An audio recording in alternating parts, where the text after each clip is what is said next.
Okay, good morning, TEDx Portugal. My name is Peter Joseph, and welcome to an introduction to a resource-based economy. The goal of the following brief presentation is to outline the basic train of thought that arrives at this new economic model, which is based not on the movement of money as we know today, but rather the intelligent management of the Earth's resources, drawing inference from the physical world as to the most efficient, strategic, and sustainable method for meeting the needs of the human population. Today, we live in a world of growing unemployment, growing poverty, growing mental health disorders, drug abuse, resource depletion, overall environmental degradation, violence, war propensities, systemic global debt default, accelerating inflation, atmospheric destabilization, and many other social and ecological problems, too numerous, in fact, to name at this stage. And while these issues continue to persist to one degree or another, regardless of the political party in power or even the country, you might notice that there is a general dismissal by the public to consider that maybe the socioeconomic system itself, the very foundation of our society, could be intrinsically flawed and at fault. What if the very game we all play is really the problem? What if the very nature of the dominant institutions and methods of our time is actually creating and reinforcing certain behavioral tendencies which are, to put it simply, unsustainable and destructive? As time has moved forward with the exponential increase of human understanding, we have seen a natural erosion of various forms of superstitious and provably non-progressive practices. We appear to be slowly inching into an age of reason, if you will, which recognizes that there are indeed proven governing natural laws with direct physical reference, and that this method of thought, which we could term simply as scientific, allows us to extrapolate truly viable approaches to our conduct. And while we see the obvious fruits of this method of thought and its vast applications in our day-to-day lives, there is, however, one area which stands virtually untouched by the scientific methodology: our social system, of course. When it comes to the operation of society, we appear to be stuck in time, using antiquated, traditionalized practices which show clear signs of deficiency. In a world where one child unnecessarily dies every 5 seconds from poverty and deprivation, many look to government institutions for a resolution, failing to consider the reality that feeding and caring for the people of the world is not a political issue. It is a technical issue, resolvable by simple resource management and the intelligent and strategic application of technology. Similar to politics, we also have these things we call corporations, which are able to claim ownership of the precious, finite natural resources of this planet, many of which, of course, we all need to survive. And they utilize those resources for the betterment, really, of an isolated group through a self-interest-based system we, of course, call free market exchange. In fact, when it comes down to it, the message of this free market is quite clear. Either you submit to this game of differential advantage and self-interest, or you simply do not deserve the right to live. It appears you must earn your right to life on this planet, if you will, which, to a critical mind, reveals a clear bias to perpetuate one group or class over another. Yet this social offense really goes unchallenged in society, for it's structurally built in and elusive. And if we couple that issue with a monetary system based explicitly on debt, which, unannounced to most, mathematically guarantees that a subclass of the human population will always be deprived, we begin to see that we live in an advanced variation of feudalism and nothing more.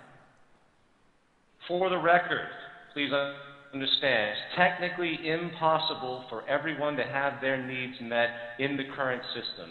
The economic game simply isn't designed to allow everyone to live prosper. It is a win-lose system. regardless of the state of natural world and what we are able to produce and technically accomplish. So, brief points noted.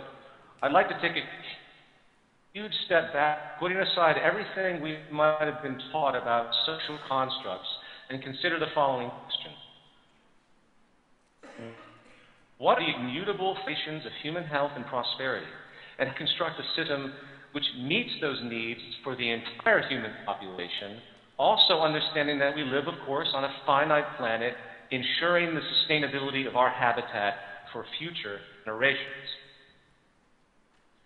To answer this question, we need to first consider the issue of human need or human necessity itself.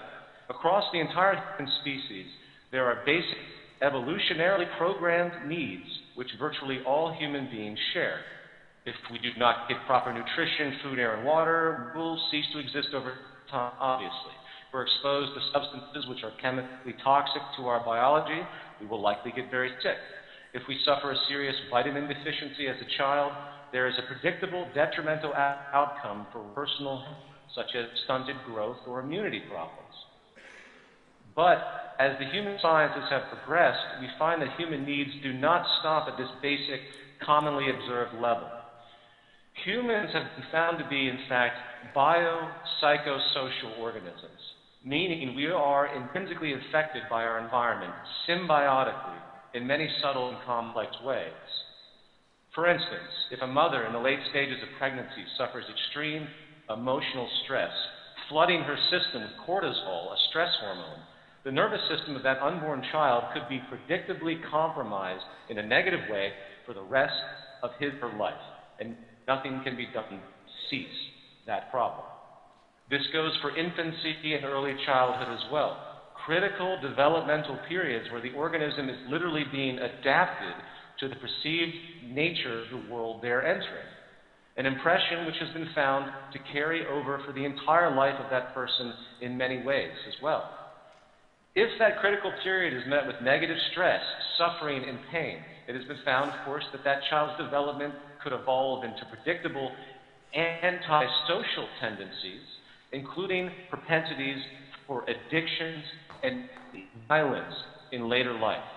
This is a very new science. The point here is that the physical, mental, and emotional health of a person can no longer be considered an isolated affair.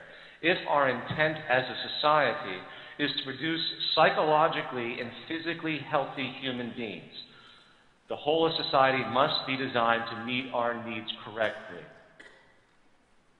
So, given this basic understanding, how would we go about logically designing a society that actually supports the human species outright, along with, of course, maintaining our environmental stability and sustainability?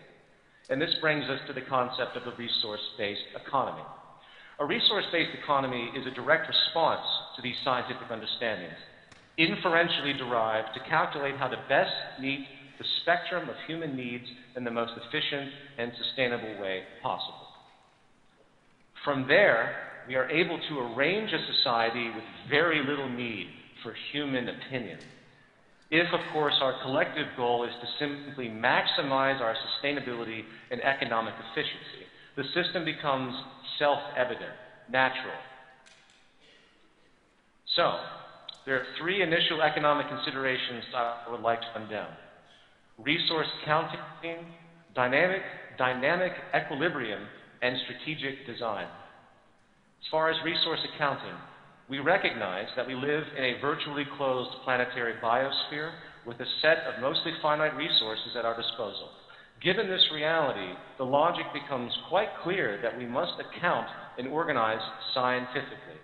Proper economic resource allocation really cannot be made unless we have a clear understanding of what and where it is in a complete, unified global way.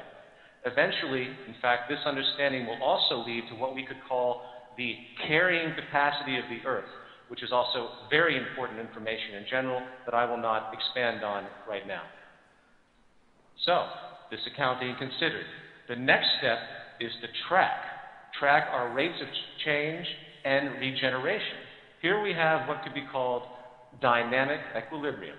A classic example of this today is deforestation, a natural growth cycle, and if our use of wood exceeds the rate of natural regeneration, which is of course the case today, unfortunately, we have a problem, for it is, by definition, unsustainable, obviously.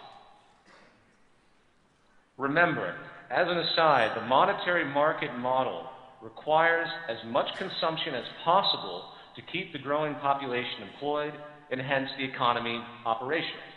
This is, of course, simply ecocidal as an approach. A core requirement of a true economy is to economize or be strategically efficient and conservative. Today, in fact, by all measures, we live in an anti-economy, based erroneously on consumption, not conservation and sustainability. And this brings us now to strategic design. Efficiently meeting human needs on a finite planet in a sustainable way means resource allocation must be optimized strategically. Today, allocation is haphazardly done through arbitrary monetary rationalizations with no regard for the resources themselves and their properties. It is about what can be afforded by the producer and hence the consumer, not what is most efficiently, scientifically, and strategically applicable. Essentially, in a sustainable economy, production really needs to be based on scientific reasoning, and the attributes of the current model are just interferences. The market system has a cost efficiency-based mechanism which serves only to inhibit intelligent design. Let it be stated outright, for the record, that a true economy is about doing what is most scientifically accurate, not what some company can afford in order to remain competitive in the market system. That is complete negligence at the basic level. So, moving on, given these three basic economic components, let's now continue the inference. Building upon these, we can then arrive at the following more specific points.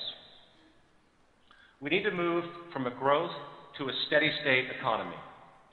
Dynamic equilibrium simply cannot be maintained in a growth economy, for constant growth is, well, impossible on a finite planet. 2, we need a collaborative system, not a competitive one. Again, strategic, true design simply cannot be fulfilled when cost efficiency is in play.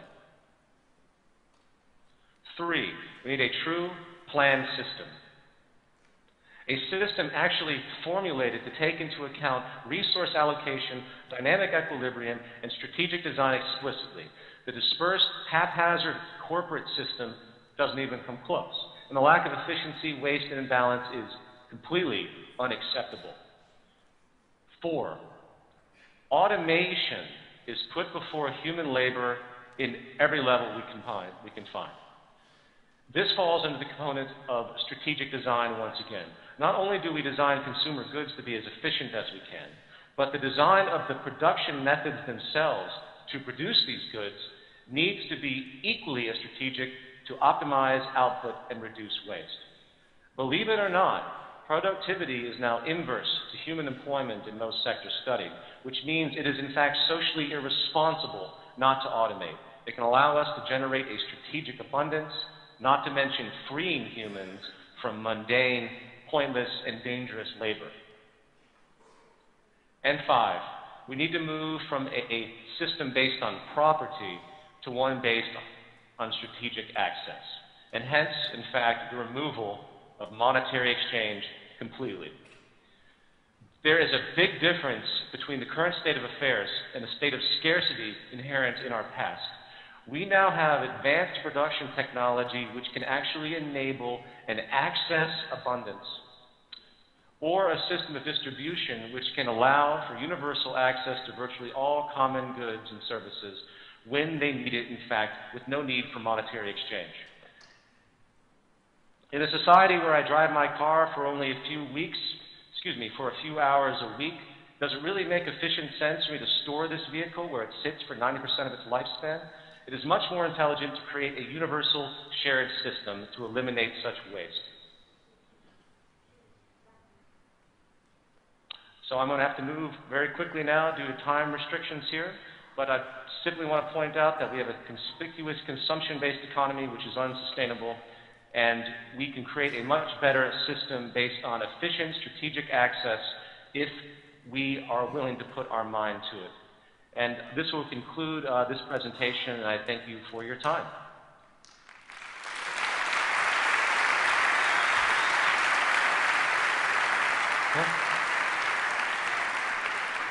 Well, thank you, Peter.